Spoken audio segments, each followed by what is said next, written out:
দুগ্ধজাত সামগ্রী উৎপাদন কেন্দ্রে ফুড সেফটি ও পুলিশের হানা ভরতপুরে। ভেজাল দুগ্ধজাত সামগ্রী উৎপাদনের অভিযোগে মুর্শিদাবাদের ভরতপুর থানার মাসলাই গ্রামে ফুড সেফটি দপ্তর ও পুলিশের যৌথ অভিযানে চাঞ্চল্য ছড়ালো। মঙ্গলবার বিকেলে মাসলাই গ্রামের 8টি দুগ্ধজাত সামগ্রী উৎপাদন কেন্দ্রে একযোগে তল্লাশি চালানো হয়।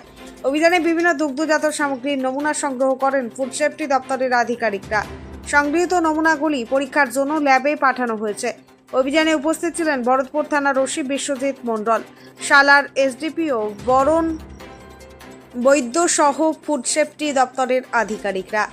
স্থানীয়দের অভিযোগ, গ্রামের কয়েকটি উৎপাদন কেন্দ্রে দীর্ঘদিন ধরেই ভেজাল দুগ্ধজাত সামগ্রী তৈরি করার অভিযোগ রয়েছে। এর আগেও ফুড সেফটি দপ্তরের পক্ষ থেকে নমুনা সংগ্রহ করে পরীক্ষা করা হয়েছিল বলেই দাবি স্থানীয়দের। এদিন ফের অভিযান চালানোয় বিষয়টি নিয়ে এলাকায় চাঞ্চল্য ছড়ায়। ব্যুরো রিপোর্ট, চেতনা টিভি। এই যে চাষিগুলো কিভাবে তৈরি করা হতো? আগে চাষিগুলো আমাদের সবারই বাড়িতে গরু থাকতো, মোষ থাকতো। সেই বাড়িতে গরু বাছুরগুলো দহন হতো।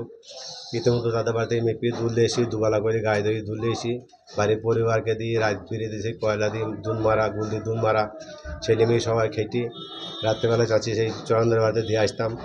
যাক 200, 100, 500 যেটাই দাম পেতাম, গরুকে খাইয়ে নিজের পরিবারকে খাইয়ে ছেলেপিলিকে মানুষ করার জন্য সবাই মিলে খেটে খুঁটি ওদেরকে আমাদের বেশ উন্নতি ছিল। এই যে পাউডারগুলো এসেছে, পাউডারের জন্য আমাদের দুধ মারা ব্যবসাগুলো আর হয় না।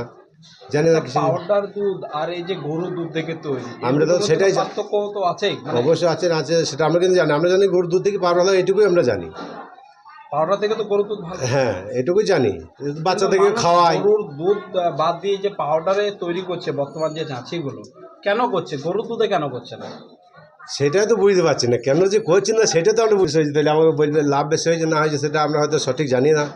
আমরা জানতাম যে ওটাই আমাদের লাভ হতো, এটা খাঁটি কম হয়েছে, আবার যাই হোক ওরা বুঝছে আর কি। আমরা তো জানি না সব ব্যাপারে। আজকে যে এতগুলো মানে দুধের এখন দাম প্রচণ্ড পেয়েছে হয়তো আমলে। এখন ছেলে মেয়ে সবাই দুধ মারা ছেড়ে দিয়েছে। যখন আপনারা এই গরু গায়ে ধুয়ে যখন ওই ছানা বা চাঁচি তৈরি করতেন, তখন কি এই ধরনের চেক আপ আসতো?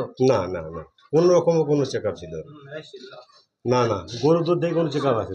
কিন্তু এখন বর্তমানে এগুলো হ্যাঁ, এখন বর্তমানে প্রচণ্ড চেক আপ টেক আপ করছে। এটা এসে কি কি দেখছে দাদা? কী দেখছে তাই বা কী করে বলবো, আমি তো জানি না। সেখানে আজই পুলিশ এসে এটা দেখলাম। আপনার নাম? গোপন দে, বাড়ি? বাড়ি মাছ ভালিপাড়া। এগুলো চেক করতে কোনো অসুবিধা নেই, এগুলো করা যাবে। কারণ এদের তো কোনো মানে মাল তো সে বাড়ি থেকে আসছে চাষিগুলো। পাউডার যেগুলো আদার্স যেগুলো থাকে, যে র মেটেরিয়ালগুলো কি বাইরে থেকে আসে? হ্যাঁ, বাড়ির এখান থেকে কোনো মানে তৈরি করা যায় না, সব বাইরে থেকে আসে। আচ্ছা, আর ওই র মেটেরিয়াল দিয়ে কি মানে বাইরে থেকে যে র মেটেরিয়ালগুলো আসে সেই র মেটেরিয়াল দিয়েই কি আপনার চাচিগুলো তৈরি হয়? না না, আলাদা তো সব পাউডার যেগুলো আসে সবগুলো তো বলে যে পারমিশন থাকে, পারমিশন ছাড়া করা যায় না। কিন্তু এরকম শুনছি নাকি যে এগুলো মানে ভেজালেরও ব্যাপার থাকে। আপনার মতে মানে কি এগুলো কি ভেজাল হতে পারে?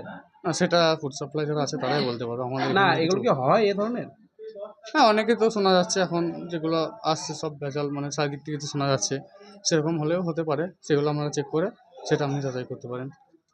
আপনার আজকে যে আপনাদের গ্রামে এতগুলো গাড়ি এসছে, প্রশাসনের থেকে শুরু করে ফুড সাপ্লাই, তো আপনাকে দেখে কেমন লাগছে এগুলো? খুব ভালো লাগছে, খুব সুন্দর, একদম এটা সঠিক হবে যে কী হচ্ছে না হচ্ছে ওরা আসছে দেখে এরা নিরাপত্তা খুব ভালো হয়েছে।